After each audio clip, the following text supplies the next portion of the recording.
Go cry, vending machine boy. My fiancée humiliated me at her company party, mocking the only job that kept us alive. While her boss and friends laughed, I removed her engagement ring quietly, and the room went silent. She made fun of my job at her office party, so I broke off our engagement right there in front of everyone. Don't be so sensitive, Kale. It was just a joke. That is what she whispered in my ear, right after the whole room had laughed.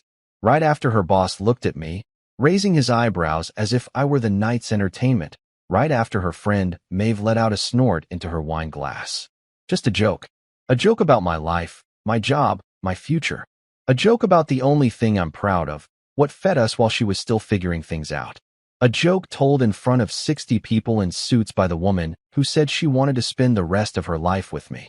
I did not say anything immediately. I stood there blinking too much, clinging to the rim of my glass as if it could anchor me. She was still smiling, as if she had not noticed how my face had frozen. I remember looking around the rooftop. People were already turning away. They were done with me. Back to their networking, their champagne glasses, their tired compliments about the skyline. I became part of the background again, just a guy standing next to the woman who won the Employee of the Quarter award. I should not have come.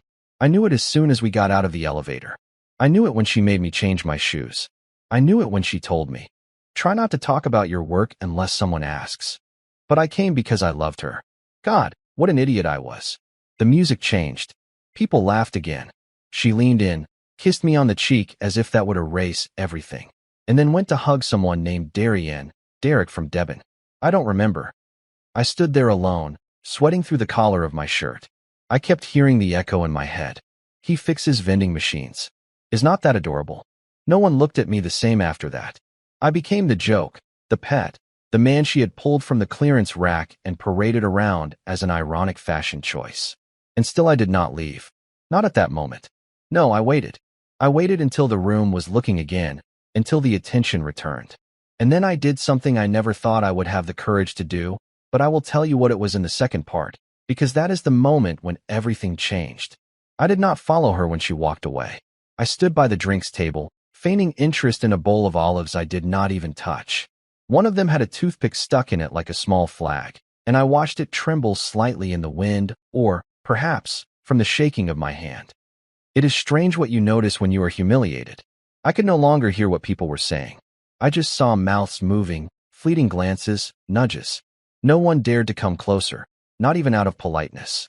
They probably feared I would talk to them about vending machines, or, worse, that I would be sincere. She came back 20 minutes later. She had touched up her lip gloss. She smelled of someone else's cologne, someone she had hugged for too long. She laughed as if nothing had happened, as if she had not torn the dignity from my chest to display it like confetti. "I'm starving," she said, picking up something wrapped in bacon. "Are you not having fun?" I did not answer, just looked at the ring on her finger. Suddenly, it seemed heavy, too heavy for someone who had sacrificed me to make people laugh. That is when she noticed my silence. "Kale." "Oh, come on," she murmured, moving closer. "Kale, I was trying to be funny. These people have no sense of humor. You know I did not mean it." She kept talking, circling, explaining, justifying, but none of it sank in. My ears were ringing. My throat was tight. I thought of my father. He would have left the second she made that comment. My mother would have thrown the wine in Amber's face, and I just stood there like a coward. And then I did something I had not planned. I reached into my pocket, took out the small black box I had been carrying all night because I thought, God help me, that maybe tonight would be special. I thought maybe I would surprise her with a second, fancier ring, something more worthy of her world. Instead, I opened it, took out the ring. Her eyes widened, not with joy, but with panic. "Kale, not here," she whispered. "But I was not proposing to you." I took her hand and, slowly, without a word, I slipped the engagement ring from her finger and replaced it with the new one. Then I let go of her hand and walked away, leaving both rings on the table behind me. Two symbols of a love I thought was real. Two reminders that I was the only one who took it seriously. Behind me, people started whispering again, but this time they were not laughing. They were watching a man fall apart, and she could not turn it into a joke fast enough. She did not come after me.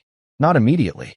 I went down the stairs from the rooftop without even bothering with the elevator.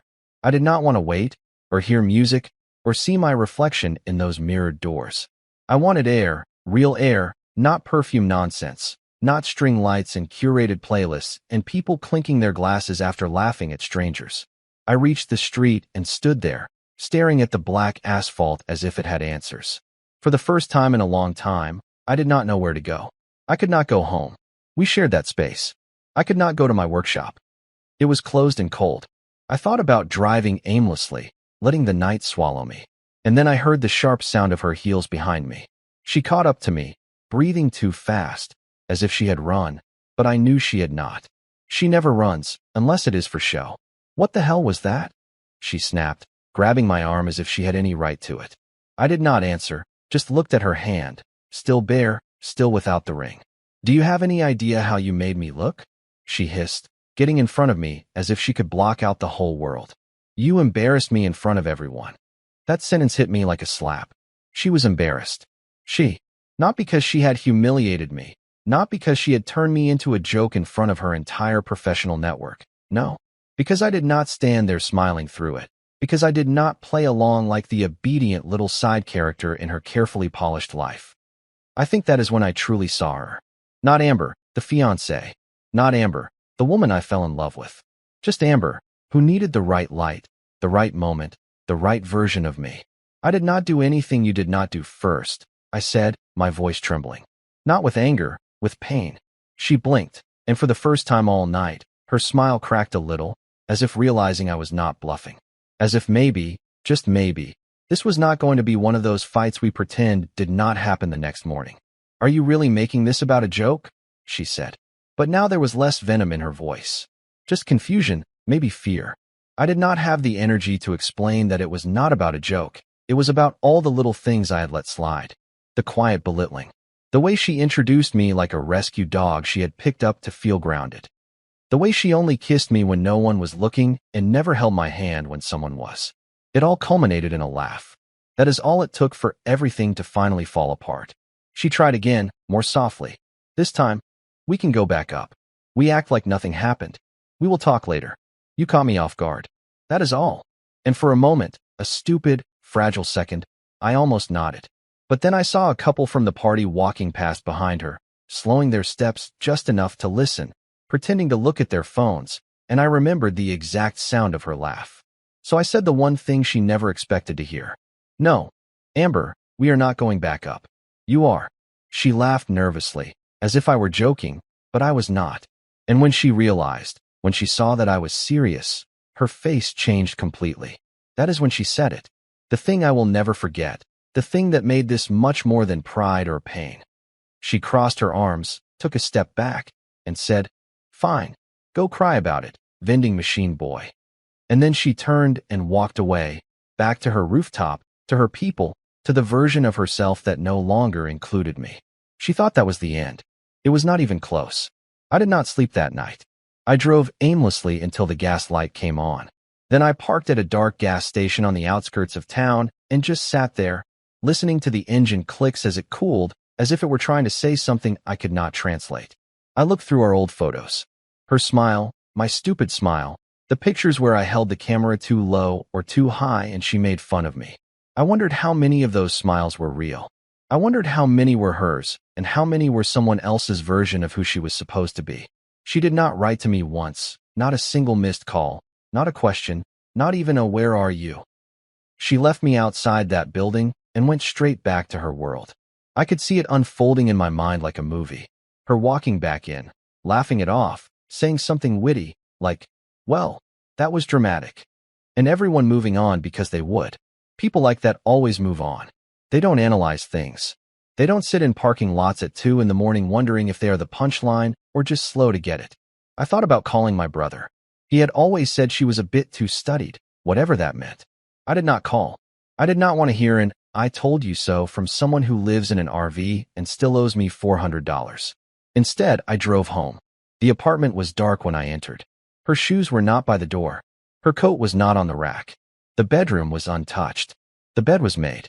She had not come back, but the champagne glass from the night before was still on the kitchen counter. The lipstick mark intact like a fossil, like the last trace of someone who once loved me. I sat at the table for a long time, looking at that glass, thinking about all the stupid things I had put up with. The way she interrupted me, the way she corrected how I pronounced certain words when her friends were around. The time she told me not to wear graphic t-shirts because they made me look too local. I did not even know what that meant. I let everything go because I thought love was about compromise, but now it just felt like a quiet erosion. It was almost dawn when I finally went to the closet and started taking out my things.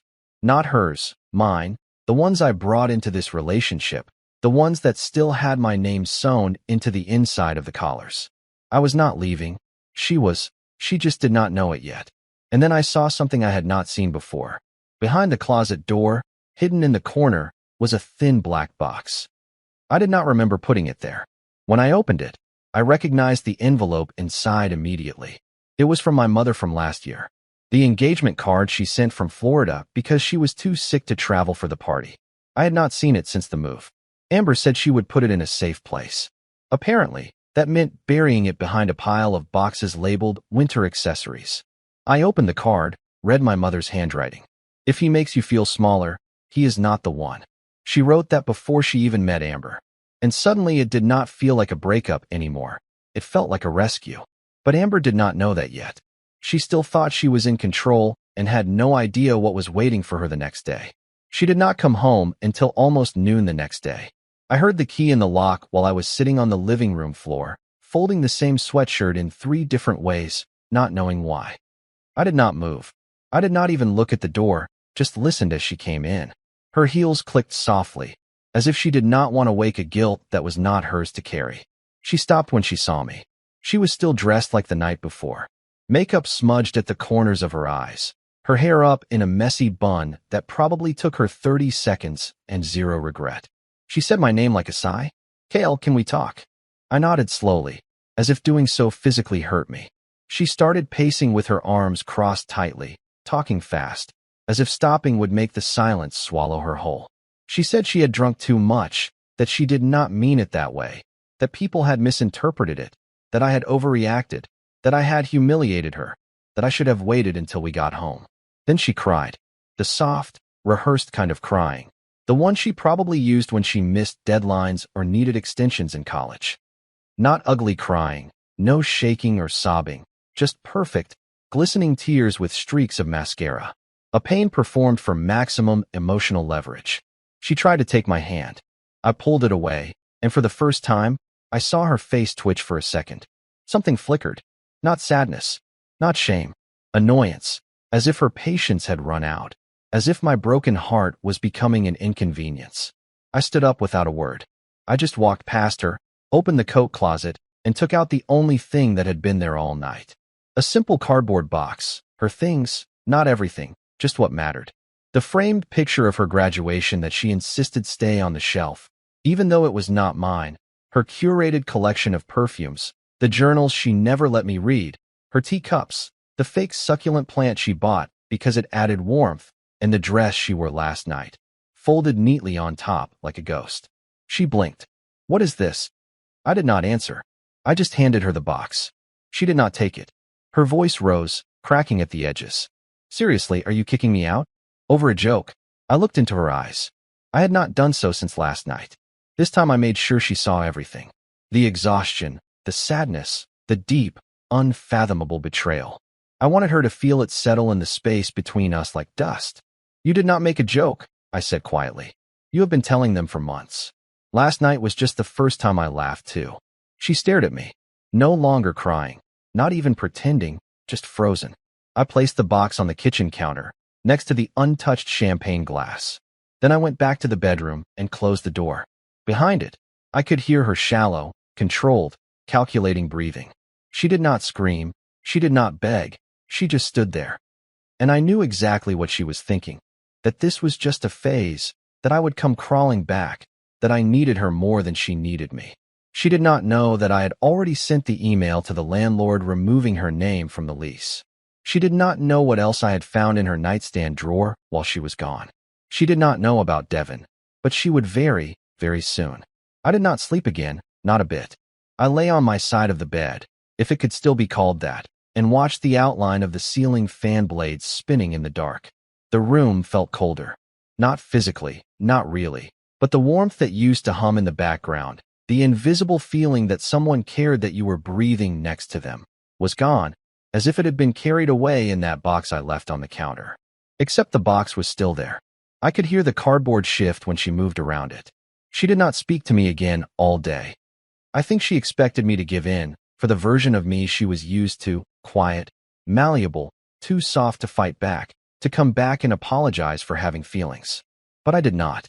I stood behind the door, half-dressed, looking at the drawer she never let me open. It had always bothered me. We had no secrets, or so I thought. But there was a drawer on her side of the bed that she kept locked with a cheap, silver latch. She once told me it had boring girl stuff in it. Tampons, journals, receipts. She joked that no man should ever want to look in there unless he was suicidal. Last night, while she was laughing on rooftops, I found the small screwdriver I used to force open vending machine keypads and picked the lock. It was easier than I thought. Inside was a stack of envelopes tied with a string. They were not bills or letters from her grandmother. They were birthday cards, notes, little scribbled things signed with a D from Devon. The name was not unfamiliar to me. I had heard her mention it a few times. Colleague, graphic designer, worked in branding. He once gave her a ride home when her car would not start. Apparently, he gave her more than that. One of the notes still had a faint lipstick smudge on it. It was not mine or even close to the shade she wore with me. Another had a date, 3 weeks before our engagement, and a line that I read 12 times before I believed it was real. I wish I could wake up next to you without feeling like I'm a secret. I remember looking at it without feeling anything at first, then a thread of nausea, then a heat rising in my face as if I had been slapped, but by a ghost. I did not confront her immediately. I wanted to. I imagined it in 10 different ways. None of them satisfying, because what could I say that would not make me sound pathetic? I had already been the joke. Now I would be the fool. So instead, I waited. I watched her move around the apartment as if nothing was broken. She did not even ask if I was okay. She just showered, changed, sat on the couch looking at her phone as if she were bored waiting for me to apologize. I think she believed the fight was over, that the story was already written. Amber, misunderstood and overly reactive. Kale, emotional but forgivable. Back to normal by Monday. But that version of us had died somewhere between the rooftop and the drawer. So I made a decision. I waited for her to leave for her overpriced coffee from the place on 4th Street. She always left her laptop unlocked. She said she did not need passwords because who would care about her stuff? I cared. I sat down, opened her Slack app, and searched for his name. Devon. Dozens of messages, some deleted, some hidden in threads I had to manually review, but one stood out. A short video, just 12 seconds, sent at 1:43 in the morning. Just her face, whispering, "I have missed you," even when he is right next to me. The bedroom behind her was familiar because it was mine. That was the moment something inside me turned off. I did not cry. I did not rage. I just closed the laptop, stood up, and went to the bathroom mirror. I looked at myself, at the man who had been shrinking for months, at the man who stopped laughing first, at the man she thought would never fight back. She had no idea what I was about to do, but Devon, he would find out before she did, and neither of them would be laughing this time. I did not plan it. I did not write a speech or imagine what I would say. I just went through her contacts while she was in the shower and found his name. Devon W., head of branding. His profile picture was of the kind of guy who always smiles at himself in mirrors. I hit call before I could regret it. He answered on the second ring. "Hello, this is Devon," he said casually, as if he were in the middle of sipping something with oat milk. I did not say my name. I just said, "She is in the shower." There was a pause that lasted less than a second but contained a full-blown panic attack. "Who is this?" "You know." Silence again, longer this time. I heard him exhale, not with fear, with exhaustion, as if he had been waiting for this call for weeks. "Look, man," he finally said, his voice lower now, less smooth. "Whatever you think happened." I cut him off. "It is not what I think. It is what I have read, what I have seen, what she told you at 1:43 in the morning while wearing my t-shirt." He did not deny it, did not even try. "I did not know she was still with you," he mumbled. "I thought. She told me you had broken up, that you were living together until the lease was up." I wanted to scream. I wanted to throw the phone across the room, but I did not because something in his voice, the pathetic honesty it contained, told me he was not lying. Not entirely, maybe not at all. She has been lying to both of us, I said. I have not talked to her in weeks, he added. I stopped responding when I realized she was not. I don't know. Honest or healthy. That word, healthy, hit me harder than I expected. Healthy, as if she were toxic, as if she had infected both of us and was still walking around smiling, never showing symptoms. I almost hung up, but then he said, I'm sorry, man. I did not want any of this. And a strange thing happened.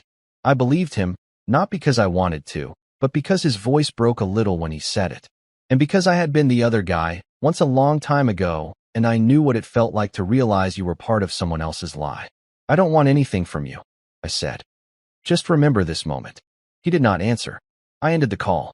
When she came out of the bathroom minutes later, wrapped in a towel, humming to herself as if she were not living in a crumbling lie, I did not say a word, just watched her walk past me. And in that silence, I made a new decision, one I had not expected, one that surprised even me. I was not going to yell. I was not going to tell her I knew. I was not going to explode, accuse, or demand answers she would lie to anyway. No, I was going to do something worse. I was going to let her feel safe. Then I was going to take everything she thought I could not live without and walk away without flinching. She had created a version of me, harmless, weak, easy to mold. That version was already dead. She just had not realized it yet. But by morning she would, and it would not come with shouting, it would come with silence. The kind of silence that follows someone who is finally done being picked last in their own life. She did not hear me leave. I was quiet, not because I was trying to be, but because it came naturally to me now. That silence I used to fill with explanations, with apologies, with softness, had settled on me like a second skin. I did not slam drawers. I did not break anything. I did not leave a dramatic note or put on an emotional playlist. I just moved.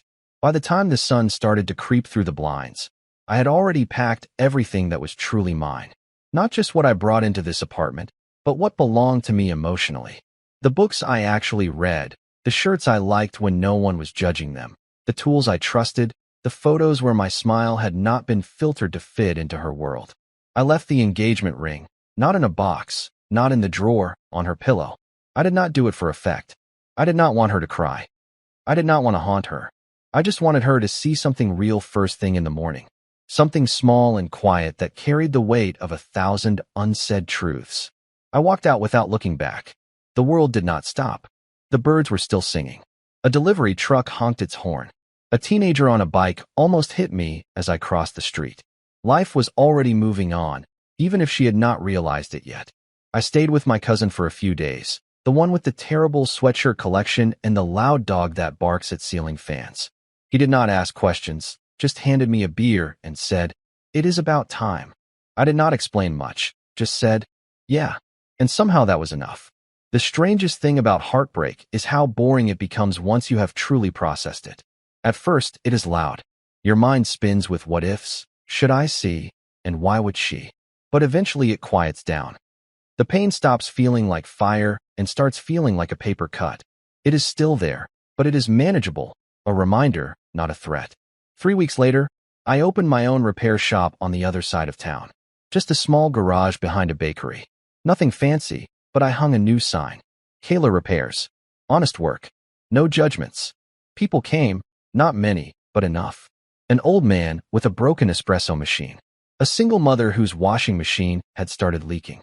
A high school kid who broke his phone screen the night after graduation. I fixed what I could, gave fair prices, made enough to buy real food. And for the first time in a long time, I laughed. Not at myself, not nervously, but because I genuinely felt happy. A month after I left, Amber sent me a message. Just 4 words. "Can we talk, please?" I looked at it for a long time. Not with anger, not with hope, just with clarity. Then I deleted it with no response, no closure, no drama. She knew what she had done, and more importantly, I knew what I deserved. This was not a revenge story, nor was it a love story. It was the story of a man who finally stepped away from the wrong kind of spotlight and started living in his own light. And for the first time in my life, that was enough.